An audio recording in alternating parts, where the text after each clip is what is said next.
before I do anything, each one of you have one of these. Dr. Sharon Kowalski, the head of the history department at East Texas A&M University, was kind enough to bring these over. And these are used to clean your eyeglasses. So it's a gift from the history department. Well, welcome to the Audie Murphy portion of the museum. We have about 7 or 8 first-timers here this evening, so you're going to hear this information for the first time. The rest of you have heard it 2 or 3 times. This is the first lecture of the Roundtable for 2025. For those of you first-timers who don't know me, my name's Ron Robinson, and I have the privilege of serving as the chairman of the board. The Roundtable was founded in an effort to memorialize the efforts and sacrifices of those men and women of our nation who served in World War II and successfully defeated the forces of tyranny. Our motto, printed in your program, says it all. They fought to save our nation's freedom. The glory is theirs. The duty to tell their story is ours. And 2025 is the 80th year since the end of the war. How appropriate the overall theme for the 5 lectures of the Roundtable, for the 5 lectures the Roundtable is presenting in 2025, is Peace 1945, Peace at Last, the events that made it happen. And by the way, 2025 is the 100th anniversary of Audie Murphy's birth. The museum will celebrate that in May, where the Roundtable for Audie Days, which occurs annually here in Greenville, and they will have from 75 to 100 people from all over the United States here to celebrate Audie Days. The Roundtable will also have one of the lectures for that event, which will occur on a Saturday morning. And if you look at the schedule of lecturers that you have on your seat, you'll see the individual who is going to be speaking that afternoon, and I'll talk more about him in a moment. Actually, his name is Seth Paradon, and he formerly was the head of the oral history program at the National World War II Museum in New Orleans. He personally oversaw all of the interviews with the surviving Medal of Honor winners during the 1990s and early part of this century. And he also hosts a weekly podcast called The Unauthorized History of the Pacific War. If you haven't looked at it, get up on YouTube. It is an incredible program run by 3 historians, and they do it every week. It's live podcast, I think on Tuesday morning about 9 o'clock our time. Our gold sponsor for tonight's program is the History Department of East Texas A&M. On behalf of the Roundtable, we thank the History Department and Department Chair Dr. Sharon Kowalski, whom you will hear from later, introducing Dr. Vuic. She is the head of the department chair for the Department of History and member of the board of the Roundtable. Sharon, we thank you very much for your support as the gold sponsor tonight. Gold sponsors support the direct costs of bringing our speakers to Greenville. If your company or organization has an interest in becoming a gold sponsor, please see me or our treasurer, David King, after tonight's program. Roundtable volunteers this evening include Graham Sweeney and David King, who greeted you upon arrival. We also want to welcome Derek Price, who's back in the back. His company will be doing the videotaping of all of the Roundtable lectures for 2025 under the auspices of the Greenville Electric Utility System. A special thanks to Juice for their leadership and support in making the Roundtable lectures available to all Americans. Googling World War II History Roundtable, Audie Murphy Chapter, Greenville, Texas, will lead you to all previous lectures that we've done. At the conclusion of tonight's lecture, the screen behind me will be lifted, and attendees are welcome to tour the Audie Murphy portion of the museum. Following Carrie's lecture, she will be happy to answer any of your questions. A microphone will be brought to you. Please wait until Susan Lanning brings it to you before asking the question, so the audio can be captured on the video for YouTube, and you can say to your grandkids, you can see me on a nationally distributed video about World War II. So here's your chance for fame. So wait till and you can actually give your name if you'd like. Kara's book, The Girls Next Door, Bringing the Home Front to the Front Lines, was supposed to be here this evening, but the publisher didn't get it to us in time, Kara. Now, what you can do, what we encourage you to do, you can go out to the cash register and you can buy that book this evening. We're going to get it in and we'll get the book to you. So feel free to do that, and we certainly hope that you will take advantage of that situation. By the way, if you renew or become a member of the Roundtable tonight and support the ongoing administrative costs of presenting our lectures, all books in the bookstore will be 20% off. Plus, the museum will extend a complimentary one-year individual membership to you. Included in your program this evening that you have at your chair is an evaluation of tonight's lecture, as well as evaluating the entire series for 2025. We're always interested in your views on what we can do to grow and develop the Roundtable. By the way, the Roundtable is one of about 25 World War II history roundtables nationwide, and it is the only one in Texas. Please mark your calendar for the next one, which is going to be Dr. Adam Seep.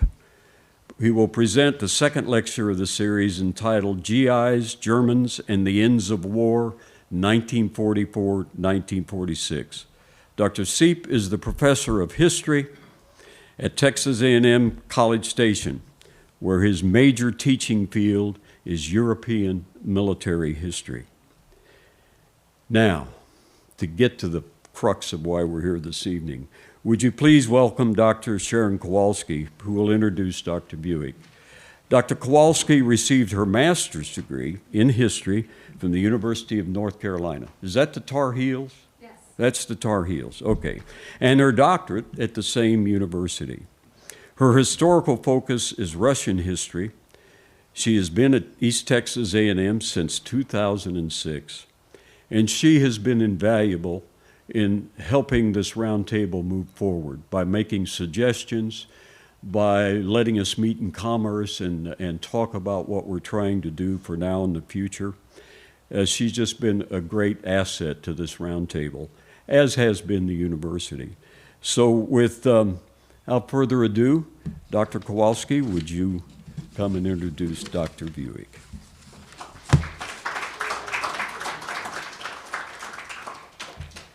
Thank you so much for that, those kind words. The History Department at East Texas A&M University is thrilled to be the gold sponsor for this event and to support the study of history in all forms in this region. And so it is now my great pleasure to introduce to you my friend, Kara Dixon Vuic. Dr. Vuic is the Benjamin W. Schmidt Professor of War, Conflict, and Society in 20th Century America at Texas Christian University, where she also teaches courses on U.S. wars and American society, gender and war and memory. Dr. Vuic is a prolific and award-winning scholar and has made significant contributions to our understanding of gender in American society during World War II. In addition to her numerous articles and book chapters, she has published 2 monographs, Officer, Nurse, Woman, the Army Nurse Corps in the Vietnam War in 2010, and more recently, The Girls Next Door, Bringing the Home Front to the Front Lines from 2019, the book that Ron mentioned that you can acquire should you choose. Both books have won numerous prizes for their contributions to military history. Dr. Vuic is also an editor of the Routledge Handbook on Gender, War, and the U.S. Military, co-editor of a collection, Managing Sex in the U.S. Military, and co-editor of Cambridge University Press's book series, Military, War, and Society in Modern American History.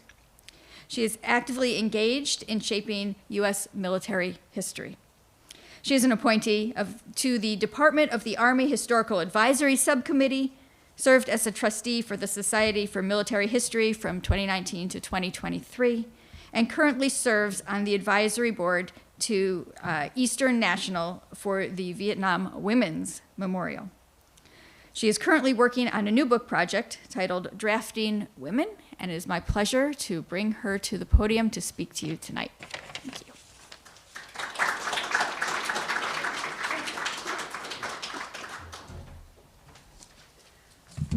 Hello, good evening. Good evening. Thank you all for coming out. I know it's cold. A friend of mine's daughter is in Madison, Wisconsin, and a couple days ago it was negative 12. And I said it feels really bad to complain when we're a full 37 degrees, warmer than that, but it's still really cold for Texas. So thanks for coming. I've had a great time visiting. I've only ever passed through here before, and so it's been really nice to meet some great people and talk history all day long, which is my favorite thing to do. I appreciate the sort of your slogan to tell the stories, and so I want to tell some stories tonight. And the first one I want to tell is not actually about this subject, but is about my title at TCU, and I always try to tell this story wherever I go. So I'm the Lance Corporal Benjamin W. Schmidt Professor. Benjamin Schmidt was a TCU student. He was from San Antonio originally, and he came to TCU, and like a lot of young boys who go to college, he had a really good time for like 3 semesters. And then his parents were like, "You've had enough fun. We're going to try this again." And so he went home to San Antonio, and he came home one day and he told his parents, "I joined the Marine Corps." And they didn't believe him, actually. But he did. He joined the Marines and he became a scout sniper. And he was nearing the end of his 4-year enlistment and was sort of thinking about life past the Marines and was looking to come back to TCU because he had decided what he wanted to do was become a professor of military history. But before he could do that, his battalion was ordered again to Afghanistan. And because none of the snipers had been before, he volunteered to go with them. And Benjamin was killed in a friendly fire accident in October 2011. When that happened, the history department at TCU learned that the knucklehead boy who drank his way through 3 semesters left half of his life insurance policy to our department to create a fellowship for a graduate student in history. And so our top award goes to a graduate student studying any form of history, and they're the Benjamin Schmidt Fellow. And his family then created the professorship in his memory so that someone will always be at TCU teaching military history, kind of in his memory and his name.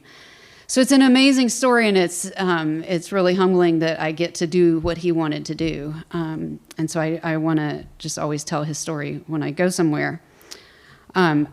When a lot of people think about World War II and women in World War II, I think most of us probably think about Rosie the Riveters, or women in factories, nurses. Maybe today, because of the 6888 Netflix series, we know a little bit more about other women who served. And so I'm going to tell you something that's not that. I want to talk about something a little bit different that we probably don't think about all that often. And it's sort of this broad question of how Americans in World War II thought about what women could do or should do, and specifically what the United States government could make them do during war. And so I want to start with a story as well. So one day in the early fall of 1940, Rika Schwenke, like many Americans, was listening to the radio. The world was at war. The Japanese had taken Indochina. Hitler and Mussolini were meeting to discuss their war aims, and Londoners continued to suffer under perpetual bombing. Although the United States remained technically neutral, by the fall of 1940, it was increasingly looking like the United States was going to get involved. And so on September 16, 1940, Congress passed the first peacetime draft in the nation's history, the Selective Training and Service Act of 1940, which initially required all men between 21 and 35 to register with their local draft boards for potential conscription, and registration was set for 1 month later on October 16. Now, Rika wanted to do something for the war effort. She had some experience as a practical nurse and thought that she might roll bandages, drive an ambulance, something like that. And something that an announcer said on the radio this day in the fall piqued her interest. The announcer must have said something about selective service in the upcoming registration because she heard something that made her believe that she would be permitted to register. So on October 16th, she went to the registration site at the local elementary school in Austin, Minnesota, and asked to register. Now, undoubtedly, she stood out in a very long line of men that day. When it was her turn, she told the registrant, a woman named Mrs. Bessie Vandenover, that she wanted to join the Army and she wanted to be called immediately. Now, Vandenover wasn't sure that women could register, but Rika told her what she'd heard on the radio, and Vandenover signed the form. Rika Schwenke became the first, and to my knowledge, the only woman in American history who was registered for selective service, and she was assigned number 14 as her serial number. And this is the article that appeared in the New York Times shortly after. We have her picture alongside an article. The placement here is really interesting to me. Alongside an article of hysterical women. So anyway, so here's her this is the list in the local newspaper of all of the registrants from Mower County in Minnesota. Here is Rika Schwenke, number 14. And here's her registration card. Right, not something you see every day. I called friends when I found this. Like, you're not gonna believe this. So she's listed her twin sister as her contact. She was 28 years old, her address, her signature.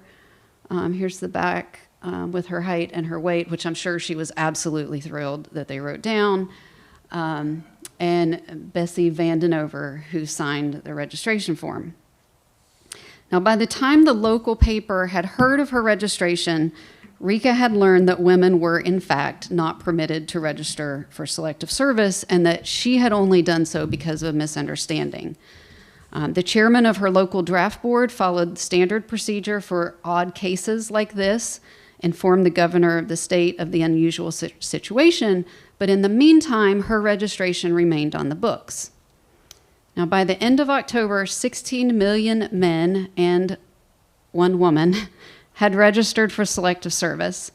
And at the time, the way that conscription worked was by lottery. And so all registrants were assigned a serial number. Hers was 14, and everyone's number was between 1 and 7,836. And those were all drawn in a lottery on October 29th. And this is a video of that day. And so what happened was that each serial number was put into a little capsule. Those capsules were put into the glass bowl, which is the same glass bowl that was used in the World War I draft. The spoon is a wooden spoon taken from wood from Independence Hall in Philadelphia, because we're very big on symbolism. And Secretary of State Newton Baker, blindfolded, draws out each capsule, and that's the order in which you would be called for conscription. Now, that doesn't mean you're going to be conscripted, but that's the order in which you go for your exam to determine if you have any exemptions, deferments, right, et cetera. And so here goes Secretary of War Newton Baker. Newton Baker was World War I. Henry Stimson, wrong war, sorry. The historians here are going to call me out on that. And so he draws out the numbers, and while I am absolutely certain that all of the officials in Minnesota were really hoping that number 14 was going to be like the last one drawn out, hers was the 11th number to be drawn that day. And so the first 100 for Austin in the local paper again, here she is, right here, number 11. So I would tell my students, I don't have a primary source to document that these officials were really hoping that she would not be drawn, but I'm pretty sure they were. Now, the local draft board chairman said to the press that she would receive the same questionnaire about her health and her circumstances that everyone received. And for her part, she said she did not want to be exempted. But the State Selective Service Board said that when she completed her questionnaire, that local officials were to classify her as 4F, which was the category that indicated one was physically, mentally, or morally unfit for service, and which carried a great stigma during the war years. Rika objected she was not unfit, and it appears that a lot of people agreed because she received fan letters from all over the nation, from mostly women praising her desire to serve and commiserating that women should be able to help in their nation's defense. So all of this begs the question, why in the world was she allowed to register? Right? The law was very clear. There was no murky law that muddied the waters here. Was Bessie Vandenover completely clueless in signing the form? Maybe, but Bessie also had sons who later registered, and so I don't know. But it's also possible that Rika really believed that she would be permitted to register, because in the lead up to American entry into World War II, Americans from Congress to Main Street debated who should serve and in what ways, who should be liable for military service, who should be exempted from military service, and a part of that conversation always included women and a discussion about what roles women might play and whether the nation would compel them to serve the wartime state, and if so, how. Now, all of this probably seems really surprising to us, partly because the United States has never drafted women to do anything of any sort in any war. And a very smart Alecky student once asked me, how can you write a book about something that never happened? I'm like, well, fair point. It's never happened, but we've talked about it a lot. And so what I want to do is sort of talk about how we've talked about it and what those discussions can tell us a little bit about how Americans thought of women's role.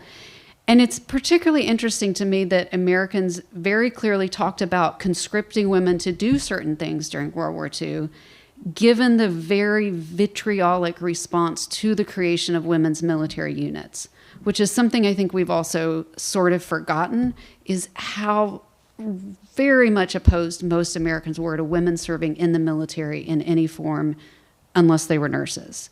There was a lot of vitriol directed against those women at that time. But World War II also brought the United States the closest that it has ever come to drafting women, and we came fairly close in early 1945. World War II shows us that the United States could accept the conscription of women if there was a demonstrated need. It would not do so on principle, which is what proponents wanted, and I'll tell you a little bit about that. But under a demonstrated need, many Americans could conceive of that. And the public, military leaders, and the executive branch were far more supportive of that idea than was Congress. Congress was always sort of far more hesitant to even talk about the issue. But what's interesting about this topic and in the midst of World War II is that it also shows how the military allowed sort of racial and gender norms to create a nurse shortage that was so great that the only solution to many Americans seemed conscription. It was a shortage that was in many ways self-inflicted. And so we'll talk a little bit about that. Now, why am I studying this? Why am I writing the book about something that's never happened? Thanks, Sam. Most of my work to date has been about what women have done and what it's meant that they've served, whether they were nurses in Vietnam or whether they were Red Cross or USO women doing work to support the military. And so now I'm sort of flipped it, and I'm looking at what has it meant that we've never asked women, never conscripted women to do any kind of service. So that's what I want to think about. What all of these debates can tell us about women's place in the nation in World War II, about the relationship between military service and citizenship, and about what citizenship has meant for different groups of people. So if we start with selective service just as a whole, I think when most Americans think about selective service, we immediately think of a draft. But selective service, which is the particular kind of a draft that the United States has chosen to use, right? There are lots of ways to draft people. Different countries have done different things. But in the United States, we used a selective service as a way to balance military, industrial, and civilian needs. So sort of following World War I, the Brits learned very quickly, you cannot have all men rushing to the front, right? You cannot have all men rushing to join the military, because then you have nobody in the farms, in the factories, in the fields, right? You cannot have everybody just rush to join. You have to manage those needs in some ways. And so by World War II, the American government knew we can't, for example, allow all the steel workers to go rush and join the Marine Corps, because then we're not going to have steel workers, right? And so it's sort of a balance. And so how do we balance industrial needs with military needs? We can't have people jumping from one job to another all the time, because then we're spending all this time and money training people to do essential work, sort of all these things. So part of that conversation always involved women and women workers, especially as the sort of like a year into the war, as the backlog of unemployment had basically been run through. Are we going to have women do something? Are we going to force them to do something? And in the late 30s, in 1940 and 1941, what FDR wanted was national service for everybody. Right? He wanted a national service plan where every adult American was registered and was assigned to work depending on their skills. He wasn't going to send everybody to do everything, but he wanted a national service plan. And he backed away from that at various times, but that was always a topic that kept coming back. Less than 2 weeks after the attack on Pearl Harbor, the Washington Post announced that the Army and Navy Nurse Corps and the Red Cross were considering the need to draft nurses, as well as the possibility of a nurse corps that could only serve in the United States. And by that, they meant sort of women who were older or married, perhaps, who could not be sent overseas, but could still work as civilian nurses, sort of free a nurse to nurse, basically. In March of 42, Representative Joseph Baldwin of New York proposed a bill to register women 18 to 65 and said he didn't want to draft, but he wanted a way to provide complete information on who was available for what kinds of work. That proposal was never taken up by committee, but a Gallup poll that same month showed that the American public overwhelmingly supported it. And every Gallup poll on the question of conscripting women throughout the war always favored the idea. Right? The percentage itself varied, but it was always in favor. So the idea of national service reappears throughout the war, kind of waxing and waning in sort of in concert with wartime needs. As needs increase, people would talk about it a little bit more. But it was always part of a conversation about what wartime service meant, right? It wasn't just that we need these people, but it was about what, if they did serve in some way, what would that mean? What would the state owe them in return? So, for example, when FDR proposed a voluntary registration of women for war industry work in April of 42, the director of selective service, Lewis B. Hershey, said that doing so will provide recognition that women are considered as having an equal place with men in registering for our national war effort. Right? So the Selective Service Director is saying this is about something more than just work. The following year, Congress debated the Austin-Wadsworth National Service Act, which would have registered men for military or civilian work and women for civilian work. And the Secretary of War, Henry Stimson, got that right now, he wrote to FDR and said that when the very life of the nation is and civilization of which we're in part is in peril, the responsibility for service is common to all men and women. In such a time, there can be no discrimination between the men and women who are assigned by the government to its defense at the battlefield and the men and women assigned to producing the vital materials essential to successful military operations. Right? So the Secretary of War is saying this is about something larger. Now, of course, not everybody agrees with that. There's a lot of folks who believe that conscripting women for any kind of service was absolutely the worst idea they'd ever heard. And there are varying degrees of opposition. And what I find really interesting is that a lot of the opposition comes from women's groups, some of whom are sort of pacifist groups and oppose any kind of conscription on principle for any reason. But others are also women who say that women's job during wartime is in the home. It's often, ironically, women who have careers and are not in the home who are making this argument. But that's just par for the course. But that's the argument that's most commonly used in opposition to conscripting women, is that women's job is in the home, women's job is with the children, women should not be conscripted in any way. Now, generally speaking, nurses avoid most of the negative response, right? Because they're nurses. If you look at the history of nursing in militaries, until the mid-1800s, with the Civil War or the Crimean War, most military nurses were men. After the women started to enter the field, it became what most people thought of as women's work. And so by World War II, women in the Army Nurse Corps, women in the Navy Nurse Corps escaped a lot of criticism. And after the Pearl Harbor attack, you see an uptick in the number of nurses joining the Army and the Navy. But even with that steady enrollment, the Army Nurse Corps never reached the number of nurses it needed. The leaders of the Nurse Corps always talked about needing more nurses.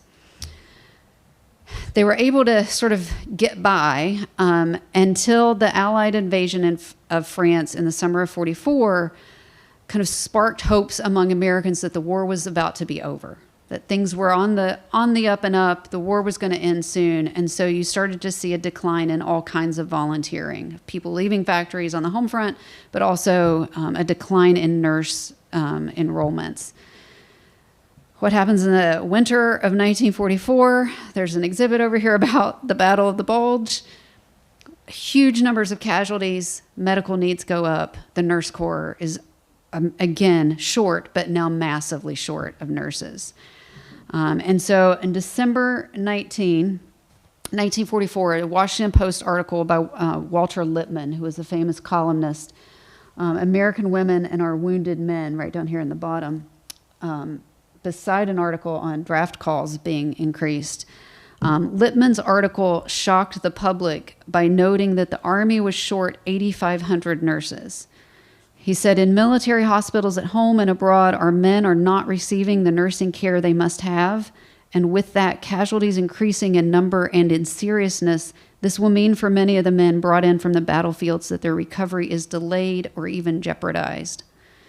Right, there was talk of civilian hospitals being sent over without nurses being assigned. They start to bring in statistics and follow-up articles about the ratio of patients to nurses and how that's getting out of control. And the Surgeon General's office said that in September of 1944, they had tried desperately to recruit more nurses and sent out 27,000 letters to nurses who were classified as available for military service. So meaning a registered nurse who is not deemed essential to her civilian community. Right, so they don't want to pull out every nurse from Greenville, Texas, because then you might have a public health crisis. Right, they're not going to pull everybody out. But 27,000 letters to nurses who were available They got 700 replies, and of that, only 200 are eligible for commission. And that's my phone. That's my son's alarm going off for his medicine, which happens at 7:40 every night. That's classic. We had the poet laureate of the United States of America at TCU once, and my alarm went off. It gets past the don't disturb, and the other one. Yeah, this is great. Yeah, it'll go off. I promise. In just a second. All right, I'm just gonna go get it.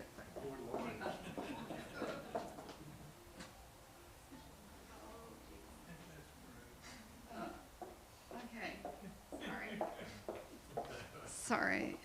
If you need an alarm, it's really great because it gets through all of your don't disturbs. It was the poet laureate of the United States. I was so embarrassed. Kind of like I am now. Yes, so nurses. We really need nurses. World War II. Lippmann points out in his article, nurses aren't conscripted. We can't make them do this. They can make more money at home. They can be safer at home. Secretary of War reads the article and is livid. And that night, he orders his staff to start drafting a bill. Right? He is livid. They write the bill essentially over Christmas, like Christmas Eve, Christmas Day. He's got legislative workers working on a bill. And in January of 45, FDR's State of the Union praises the military for its heroic efforts in the Battle of the Bulge, praises nurses, but says in his State of the Union that there is a need for 18,000 in the Army and 2,000 in the Navy. So the number Lippmann cited has doubled, more than doubled. And FDR says we have to provide this care, right? It is always about the wounded soldier, right? We cannot let these wounded soldiers suffer because we don't have enough nurses. 3 days later, Representative Andrew May of Kentucky introduced a bill to draft nurses in the House, and it was sent to the Committee on Military Affairs. Now, following FDR's State of the Union speech and the introduction of the bill, the number of women volunteering for the nurse corps increased. They got 2,000 nurses in 7 weeks.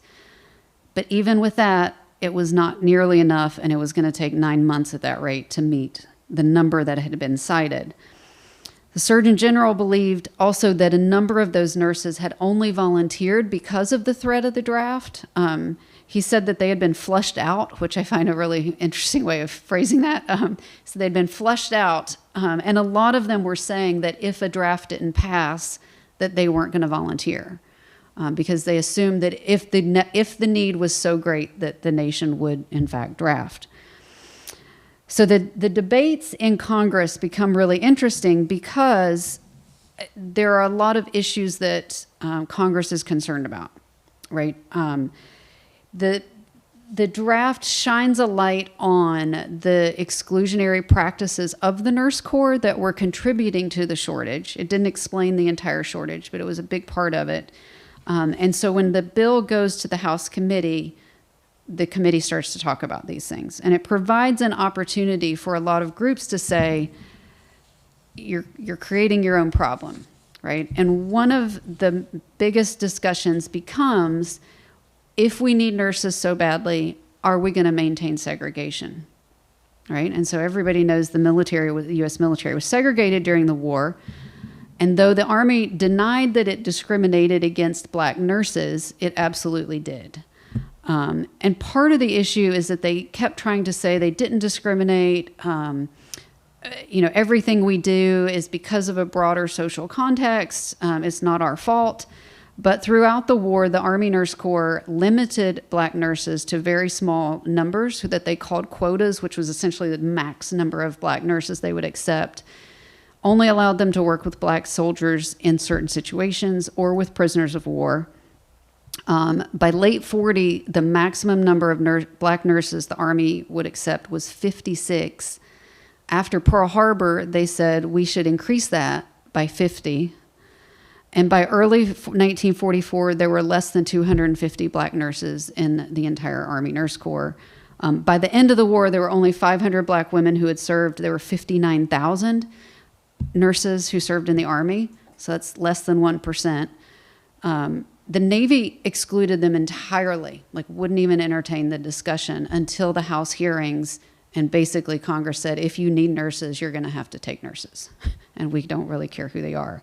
But these hearings provided an opportunity for Black nurses who had been saying, we need to be using Black nurses, we need to not discriminate, provided them an opportunity to say, this is what it's costing you, right? And so what you start to see are articles like this one, where women are saying, I'm ready to go tomorrow, I would like to go, but the Army won't take me. And so it heightens the hypocrisy of it all, and really forces the Army and the Navy to deal with the issue and to say what they're doing. The head of the National Association for Color Graduate Nurses, Mabel Stompers, was a fierce woman who was fighting this battle and really linked it to the broader African-American struggle for civil rights. And she said before Congress, we believe it doesn't make much difference to a wounded man whether it's a white, yellow, brown, or pink nurse who is helping to keep him alive. There were groups of nurses who signed petitions, and this was one of my favorite days at NARA in College Park, at the National Archives, to open a box with a massive stack of petitions of women who said, we absolutely support your bill to draft nurses. We are ready to go, but you're going to have to end your racism, right?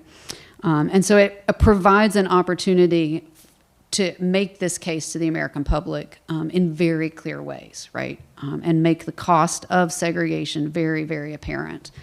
The same kinds of issues are brought by Japanese American nurses. The Army absolutely did not want to use Japanese American nurses throughout the war, and only because of the House hearings did they finally start to say, well, if you were a citizen of Japanese ancestry, okay, but we're not going to send you abroad. And so there were similar issues of racism and racial discrimination with Japanese American nurses as well. The other group who really makes a case during this time are male nurses. From the creation of the Army Nurse Corps and the Navy Nurse Corps, they were both only open to women. And during the war, at the height of the war, the American Nurses Association estimated that there were just over 8,000 white male nurses available, and about 2,000 to 3,000 of them were practicing nurses and available. All of them were excluded from the Nurse Corps. The Army consistently resisted using male nurses and made the argument entirely about gender. When they talked about nursing, they would say that nursing is about the significant psychological effect upon the wounded soldiers from the battlefield, in addition to the technical service, and that being a woman is in itself a real asset in stimulating the hope and courage so necessary in the recovery of the sick and wounded men.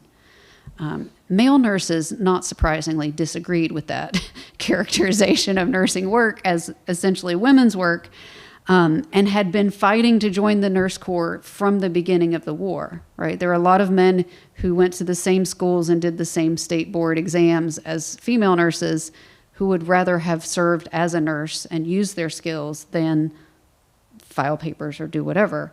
And they had been pointing out from the beginning of the war that they wanted to serve. And so the discussion of a nurse draft forced that issue. Now, when the bill passed the House, so the bill makes it out of committee and it passed the House, it did so as a bill that prohibited racial discrimination, and it would have included male nurses. And there were all sorts of very minor issues that they were still going to have to figure out, but it passed the House and it went to the Senate in late March of 45. It was clear, though, that the House passed the bill only because of great need. The New York Times called it a patently reluctant decision, and a Representative Thomason of Texas said the bill would not survive 10 minutes on this floor but for the tragic present need. Right? We are only doing this because this is the only way we can get nurses. That was in March. 5 weeks later, the Soviet Army takes Berlin. And a week after that, the German military surrendered to the Allies. And when the chief of the Army Nurse Corps, who was in Europe at the time, came home, she said, now that the war in Europe is over, we don't have this great need. We can shuffle people around, send some home from Europe, send some from Europe to the Pacific. War Department informed the Senate, we don't need the bill, and it was never taken up by committee in the Senate. That's the closest the United States has ever come to drafting women. FDR had said he was going to sign it had it passed the Senate, but of course it never does. So World War II shows us that the United States could get there if there was a demonstrated need, not on principle, right? Roosevelt wanted it on principle. Others pushing for national service wanted women's registration on principle. That wasn't going to happen. But with a need for a specific group of people, Congress was almost ready to do it. The American public always supported it. The issue arises later in the 70s and essentially kind of flips around. So it comes up again next in the 70s in the debates about the Equal Rights Amendment. When Congress passed the ERA in March of 72, it not only expected, but it intended the ERA to require women's conscription, if not their service in combat. And that's a whole couple chapters that we could talk about another time. But they expected that the ERA would require women's registration and conscription. And then in 1980, when the Soviets invaded Afghanistan, in December 1979, the Soviets invade Afghanistan. In 1980, in January, Jimmy Carter calls for registration to come back, which had ended after the Vietnam War, and he calls for women to register. Most interest groups that the administration consulted supported the idea, though combat as an assignment for women was becoming more of an issue. By the 80s, things shift again. You've got a lot of pushback against the Equal Rights Amendment, which of course never was approved by the states at the time. And so the issue of selective service in women has kind of swung back and forth, right, since then. It's still an issue today. Registering women, however, is not a pressing issue really for anybody. There's nobody like banging on congressmen's doors and like, hey, register women. Like nobody's out there doing that. And so it's hard to tell where things will go. But after the removal of restrictions on women in combat, the legal rationale for excluding them ended. And since 2013, the Department of Defense has called for women's registration, right? And think of that in the midst of all the news about recruiting crises and not meeting recruitment numbers and all of that. The Department of Defense has for more than a decade say they want women to register. It's a symbolic requirement in many ways. Some of the legal, up until a couple years ago, if a 18-year-old man did not register for selective service, he might not get federal student aid. He can't get certain state jobs. Some of those sort of punishments, I guess, is probably not the right word, but some of those consequences have started to fall away. But what I find interesting as a historian of women and as a historian of the United States military is that across the history of women in the United States, even as women's political, legal, economic, social status has radically expanded, and even as you look at the history of women in the military, women have done everything now, there's still one difference between the obligations of men and women as citizens in this country, and it's that men register and women do not. And so I think it's a really interesting question that we still don't, I guess, know the answer to, or that we're still debating and figuring out, is what do women owe the state and what does the state owe women? And then who gets to decide? Who gets to decide the answers to those questions? So I don't have those answers, but I can talk about the debates. So thanks for listening. Hopefully we'll have some questions and I'll get to hear more about your mothers and sisters and aunts who served in World War II. So, thanks. Thank you very much. 4F, I had not heard that term. Larry, what would we have paid for a 4F? Ooh, baby. That would have gotten, and I joined before the lottery and I hit number 195 when the lottery came out, and that was free. But they wouldn't let me out of my contract. That's the way it goes. Thank you for the podium, Ron. This is great. Appreciate it. Who has a question? Susan? Somebody's got to say, what do you want? You got one, don't you? You got one right here. Here we go. I got 4 or 5. It's not really fair that the historian asks the historian the first question, but I'll step up and get things started. As you know, I am a historian of the Soviet Union, and women had a very prominent role in Soviet military, especially in World War II. So I'm wondering, the U.S. knew what women were doing in other countries like the Soviet Union and like Great Britain. Was that part of the debate about what women's roles should be in the United States? Yes. Though it's interesting that the model they preferred was Britain and not the Soviet Union. Right. They did not want women flying planes like in the Soviet Union. But the congressmen who introduced some of these bills had studied what had gone on in Britain, and many of them had even been to Britain and were really thinking about sort of the ways in which they might need women both in the military and in factories. And so that was sort of their model. Yeah.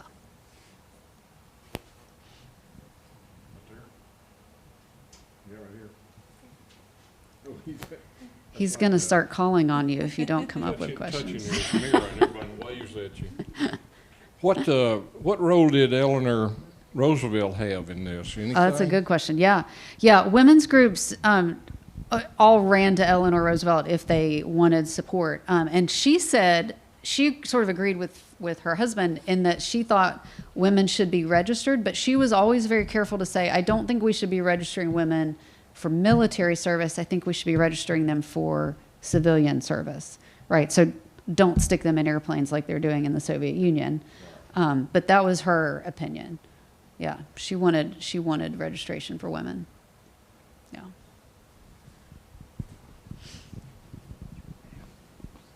Yeah, I asked this question this afternoon. What about Germany? Mm-hmm. Did they have any kind of draft or any kind of draft proposal for women?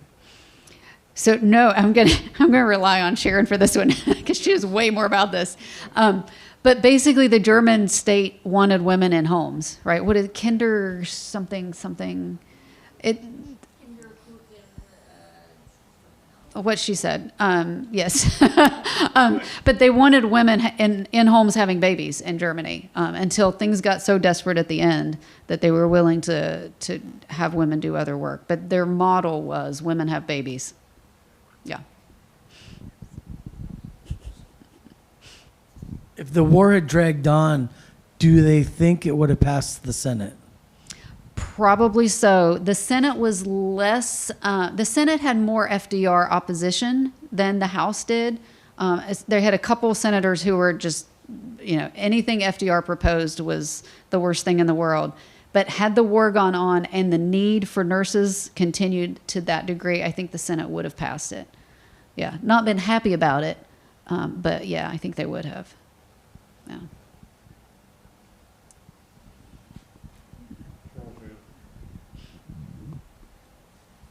Could they not foresee that the war was about to end and they would not actually need to register the women?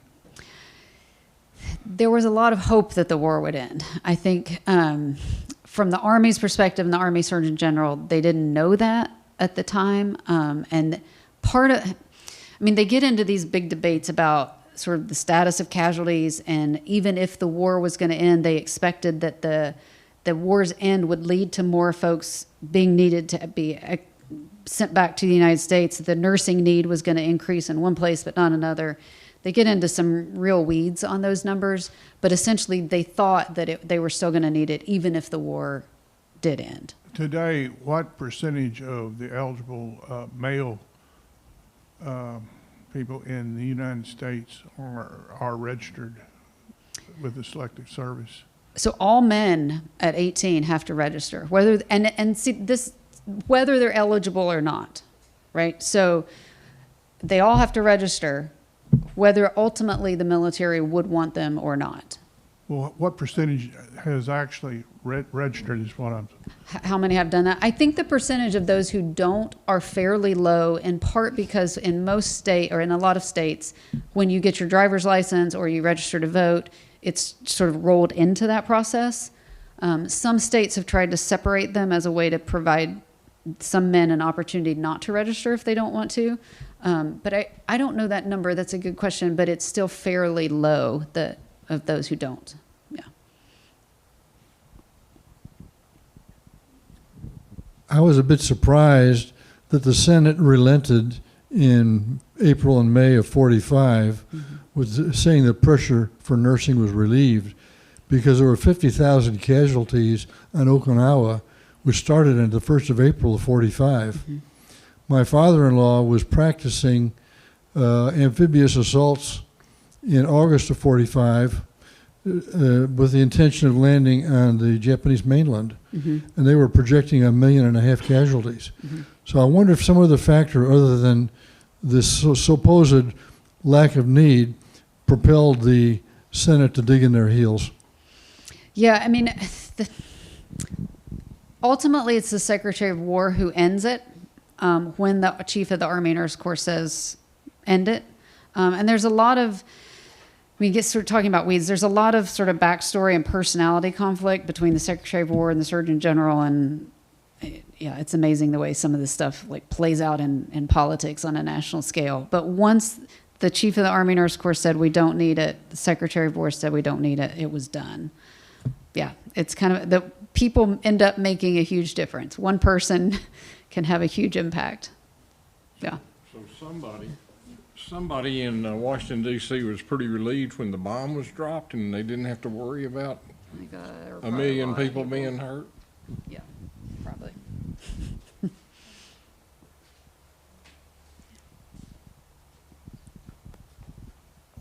Dr. Vuic, I've been reading a book called Target Hiroshima.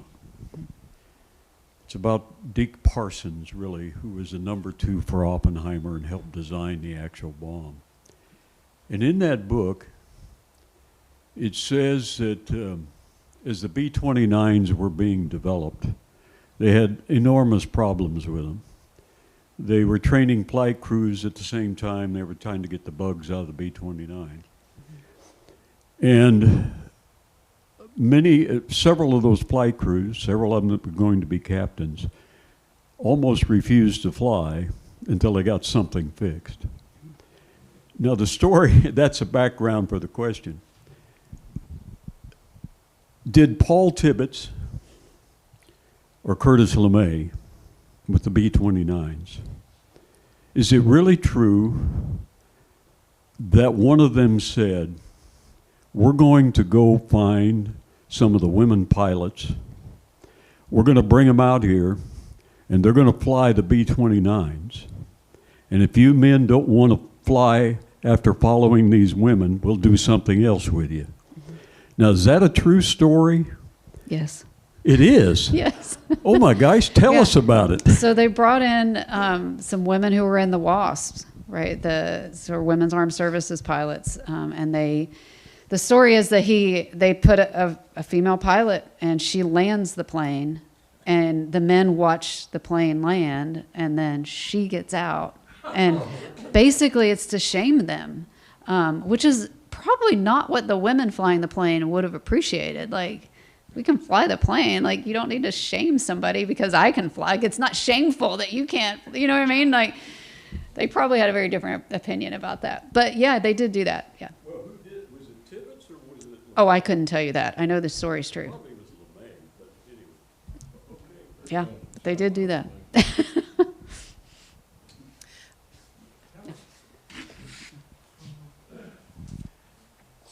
Tell us about the outcome after the peace was signed and the women who had gone into the Rosie River and taken the men's place while they were at war, and then the discrimination that occurred when the men came home and you fired the women from their civilian jobs, and especially in the defense industry, and replaced them with the men.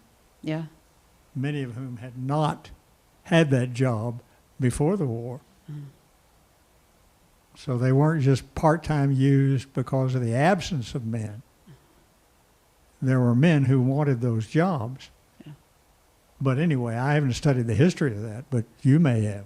Yeah, yeah. I mean, women go into factories and all sorts of work when the opportunity arises in World War II. And most of them work because they need to work, right? They need the money.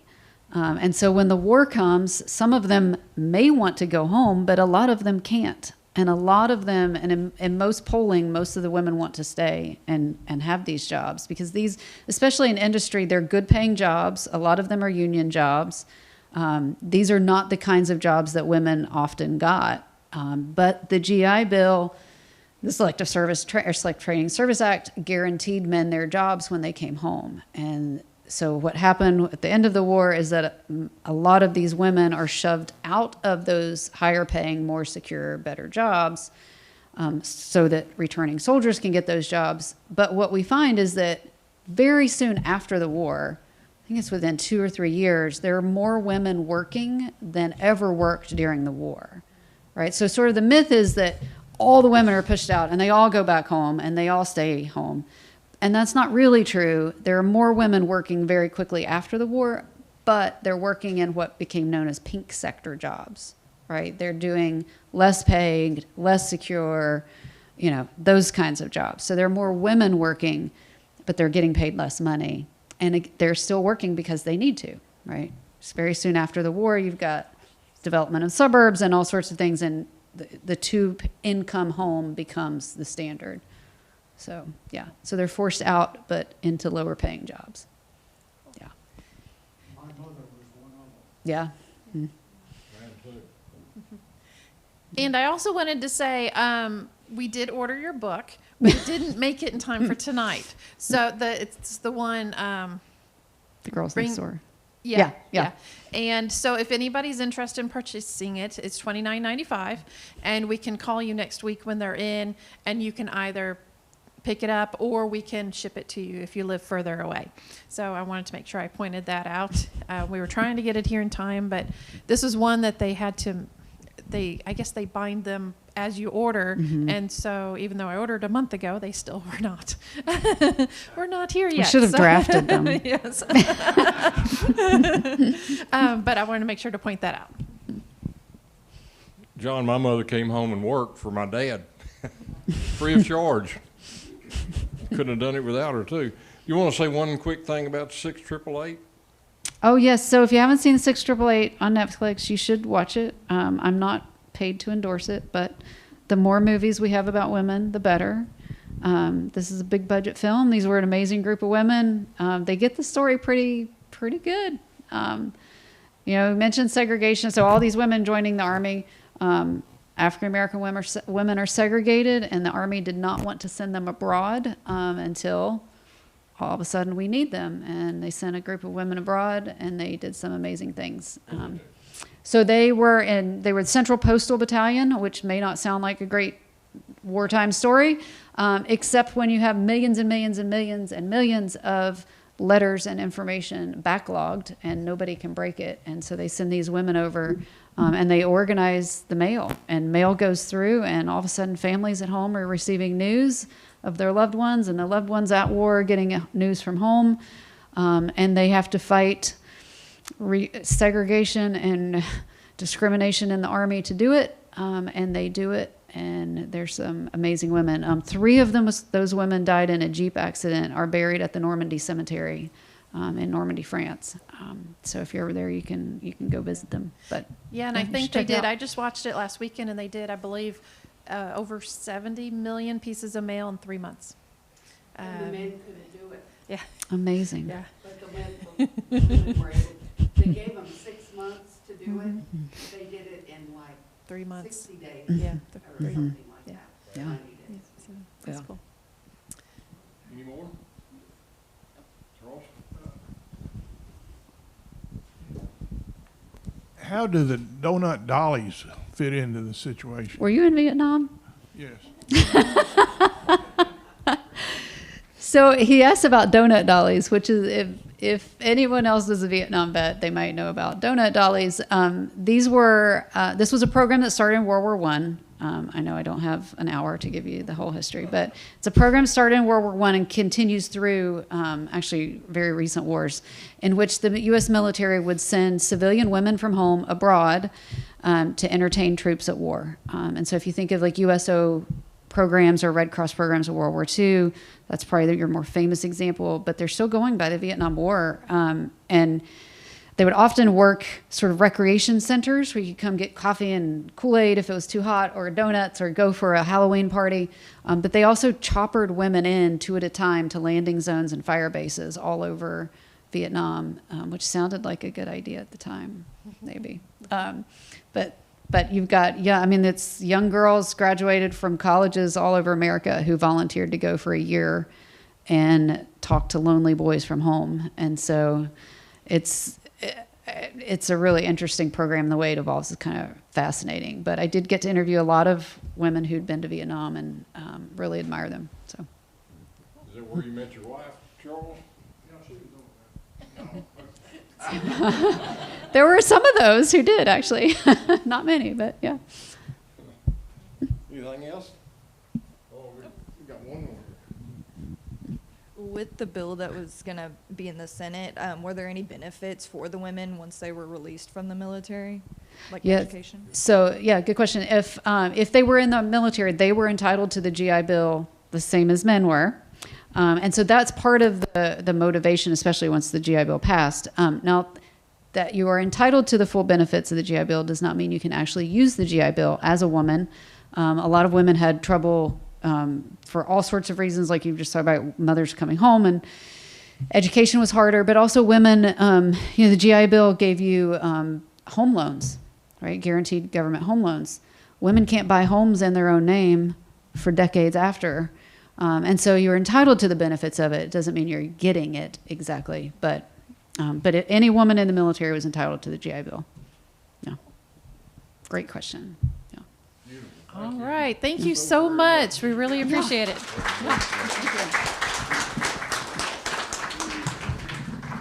If you want your picture taken with Kara, come on up. 2 things I'd like to remind you guys, or one more too. We tore down General Nealon's sister's house in Paris, Texas last week, and I almost croaked. He's from here, as y'all know. There's a football stadium in Tennessee's got his name on it. If you ever go down, I-40, you can make it down I-40 faster than you can make it down I-30. On April 18th, don't forget that's the day that Nolan Hendren and Dean Hallmark took off from the USS Hornet and made it over Tokyo. Someday we'll have a program on that. And then on April 24th, Adam Sipp, is that the way?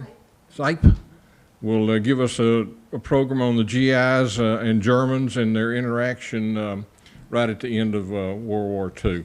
And boy, we appreciate y'all being here, and come back. Thank you.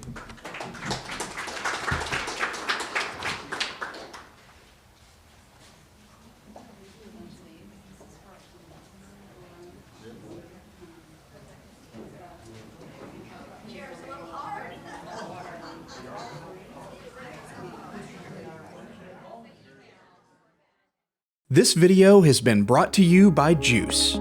Juice is your community-owned provider for electric, internet, cable TV, and true local programming.